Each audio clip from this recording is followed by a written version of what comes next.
Hello guys, welcome to exam focus. हम second part में जो बचे हुए क्वेश्चन है इंडियन नेशनल कांग्रेस को की वो देखेंगे। So without wasting time we should move to the topic. So Amar Sonar Bangla was composed bye.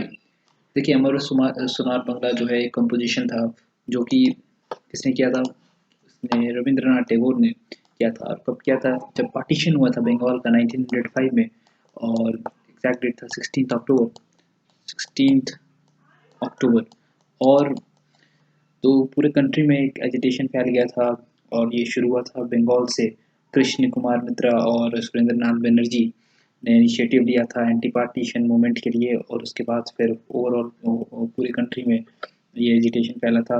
Vande Mataram जो था बंगाल का नेशनल सॉन्ग बन गया। और फिर आनंद मोहन बोस ने एक फाउंडेशन हॉल क्रिएट किया था for the unity of Bengal. और उसी समय रविंद्रनाथ टैगोर ने अ, अमर सोनार बंगला गाया। तो इस पे भी क्वेश्चन बनता है कई बार कि अमर सोनार बंगला की कंपोजिशन किसने किया था।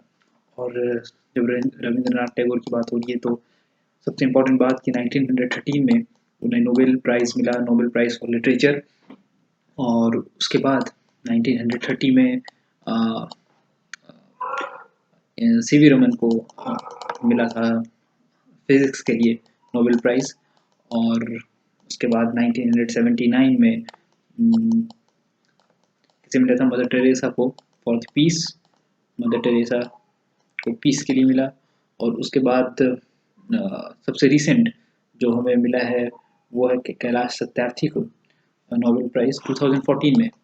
सो ये भी इम्पोर्टेंट है। सो टोटल 5 हमें नोबेल प्राइज़ मिले। नोबेल प्राइज़ की जब बात करें तो एक और बात, नोबेल प्राइज़ 2 जगह पे दिया जाता है। एक तो है नॉर्वे, ओके, और दूसरा है स्वीडन। नॉर्वे में जो दिया जाता है वो सिर्फ पीस के लिए दिया जाता है। तो ये इम्पोर्टेंट है। इस पे भी क्वेश्चन आता है कि नोबेल पीस प्राइज़ कहाँ पे दिया जाता है? तो 4 ऑप्शन आपको दे देंगे, नॉर्वे, स्वीडन और 2 अलग जगह। तो इट्स स्वीडन। बाकी की जो 6 कैटेगरी हैं, 6 कैटेगरी में आपके फिजिक्स और केमिस्ट्री और medicine and physiology and literature and final one is economics. तो इन सब चीज़ों के लिए स्वीडन में दिया जाता है और नॉर्वे में दिया जाता है पीस के लिए। तो इतना आपको याद रखना है। और हाँ, ये किसके किसके नाम पर रखा गया था नोबेल प्राइज़? अल्फ्रेड नोबेल के नाम पे। तो पूरा नाम था अल्फ्रेड बर्नहार्ड नोबेल, एक केमिकल इंजीनियर थे। और तो next question, when was Lucknow pact signed? तो लखनऊ पैक्ट कब साइन किया गया था? लखनऊ पैक्ट, तो पहले जान लीजिए लखनऊ पैक्ट में हुआ क्या था। देखिए, सूरत सेशन था कांग्रेस में, उसमें 1987 में कांग्रेस में कांग्रेस 2 पार्ट में स्प्लिट कर गई थी। मतलब एक्सट्रीमिस्ट और मॉडरेट जो थे वो अलग हो गए थे।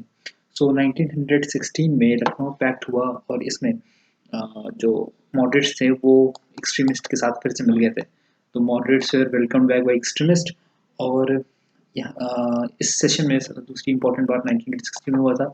और ये अंबिकाचरम मजूमदार जो थे उनके अंडर में ये प्रेसिडेंटशिप के अंदर लखनऊ पैक्ट हुआ था। और उस समय अंबिकाचरण मजूमदार थे चेयरमैन इंडियन नेशनल कांग्रेस के। और ये पैक्ट जो है एक और मायने में इम्पोर्टेंट है, इसमें हिंदू मुस्लिम यूनिटी की बात हुई थी। और जो मुस्लिम लीग और आईएनसी थे, आईएनसी और मुस्लिम लीग, आईएनसी को लीड कर रहे थे बाल गंगाधर तिलक। और मुस्लिम लीग मोहम्मद अली जिन्ना। तो ये दोनों हिंदू प्लस मुस्लिम यूनिटी के लिए खास इंपॉर्टेंट है ताकि ब्रिटिश को पैरालाइज किया जा सके। Okay, so this was all about Lucknow Pact. Now, the first woman president of Indian National Congress. Indian national Congress की पहली प्रेसिडेंट कौन थी? देखिए, इसमें बहुत लोग कंफ्यूज होते हैं और सरोजनी नायडू देखकर सबसे पहले सरोजनी नायडू मार देते हैं, लेकिन ऐसा नहीं है। Annie Besant, okay, Annie Besant पहली प्रेसिडेंट, महिला प्रेसिडेंट थी इंडियन नेशनल कांग्रेस की। कब बनी थी? 1917 में। सरोजनी नायडू भी बनी थी 1925 में। सो पहली महिला जो थी वो थी एनी बेसेंट। और सरोजनी नायडू बनी थी कहाँ पर? कानपुर सेशन ऑफ कांग्रेस में इन्हें प्रेसिडेंट बनाया गया था। और ये फर्स्ट इंडियन वुमेन है। ओके, तो इस बात पे कंफ्यूज नहीं हो कि फर्स्ट वुमेन और फर्स्ट इंडियन वुमेन। तो फर्स्ट इंडियन वुमेन थी सरोजनी नायडू। और Annie Besant Indian freedom struggle में काफ़ी सपोर्ट की और काफ़ी एक्टिव लीडर थी।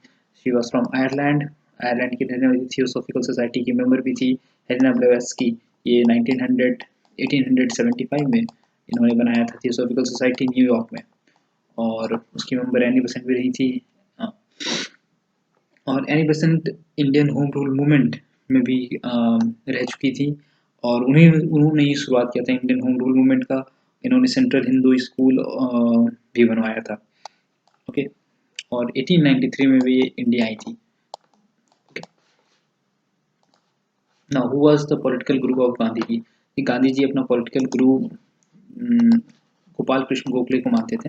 गोपाल कृष्ण गोखले के बारे में एक इम्पोर्टेंट बात यह है कि उन्होंने सर्वेंट ऑफ इंडिया सोसाइटी 1905 में शुरू किया था, सर्वेंट ऑफ इंडिया सोसाइटी। और जो गांधी जी थे वो 1901 में इंडियन नेशनल कांग्रेस में एडमिट हुए थे, लेकिन गोपाल कृष्ण गोखले इनको सर्वेंट ऑफ इंडिया सोसाइटी के मेंबर बनाना चाहते थे, लेकिन जो लीडर्स थे, बाकी के लीडर्स, वो इस बात से सहमत नहीं थे, तो फाइनली ये इंटर नहीं कर पाए थे। तो ये भी एक इम्पॉर्टेंट क्वेश्चन है, was the political Guru of Gandhi ji, अक्सर एग्जाम में आता रहता है, और इसका एक answer Gopal Krishna Gokhale. Which incident marked the active participation of Mahatma Gandhi in Indian independence? देखिए, इंडियन इंडिपेंडेंस में महात्मा गांधी का जो रोल था वो शुरू हुआ था चंपारण सत्याग्रह से। चंपारण सत्याग्रह बहुत इंपॉर्टेंट है, बिहार में चंपारण। और इस समय क्या हुआ था कि बिहार में इंडिगो प्लांटेशन होता था, और इंडिगो प्लांटेशन लॉस में आया था। क्यों लॉस में आया था? क्योंकि जो आर्टिफिशियल डाई था जर्मनी में तैयार हो गया था 1917 में, तो और साथ में इंडिया में फेमिन का कंडीशन भी बहुत जोर पे था। तो फेमिन और प्लस इंडिगो प्लांटेशन, जो नकली डाई था, जो आर्टिफिशियल डाई था, उसके कारण जो ये जो डाई उगाया हुआ था उसकी जो उसमें लॉस आने लग गया, क्योंकि इसका प्राइस ज़्यादा हुआ करता था। तो जो ये पूरा जो लॉस हुआ, इसको कंपनसेट करने के लिए ब्रिटिश सरकार ने टैक्स इम्पोज कर दिया फार्मर्स पे, इंडियन फार्मर्स पे। और इस मैटर को देखते हुए राजकुमार शुक्ला ने गांधी जी को बुलाया, और उसके बाद गांधी जी ने यहाँ सत्याग्रह लॉन्च किया। तब फाइनली गवर्नमेंट को झुकना पड़ा, और जो लॉस था, जो लॉस को कंपनसेट किया गया, और जो भी प्लान जो ब्रिटिशर्स थे उन्हें उस लॉस को फिर कंपनसेट करना पड़ गया। Okay, this is.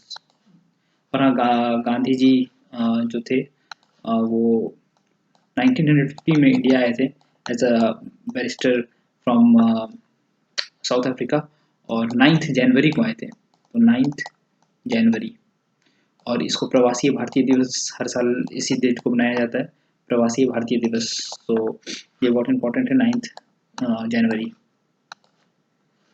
Gandhi ji with the help of dash solve Kheda Satyagraha. देखिए, खेदा एक जगह है गुजरात में, इट इज़ इन गुजरात।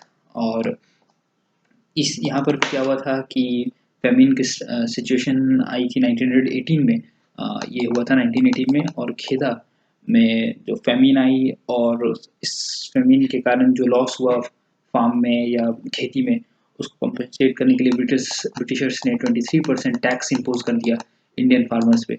और फार्मर इस सिचुएशन में नहीं थे कि इतना बड़ा टैक्स वो पे कर सकें। तो इस केस में सरदार वल्लभ भाई पटेल के साथ मिलकर गांधी जी ने इस सत्याग्रह को अंजाम दिया, और इसका रिजल्ट ये हुआ कि सरकार को फिर से मैनेज करना पड़ा, और गवर्नमेंट ने इंटरफेयर किया, और फिर जो टैक्स था उसको वापस रिड्यूस कर दिया गया, और साथ में फार्मर्स को फिर ये कंपनसेट करना पड़ा टैक्स को। जलियांवाला बाग मैसेकर कब हुआ? जलियांवाला बाग जो था वो 1919 में हुआ था। जनरल डायर ने ऑर्डर किया था ओपन फायर। और ये क्यों हुआ था? डॉक्टर सत्यपाल और डॉक्टर सैफुद्दीन किचलो जो थे वो अरेस्टेड थे, तो उसके प्रोटेस्ट में लोग वहाँ पर जलियांवाला बाग में 2000 लोग इकट्ठा थे, और जनरल डायर ने उस समय ओपन फायर कर दिया था, इसमें 2000 लोग की मौत हुई थी। ये था Jallianwala Bagh massacre. So it was on 13th April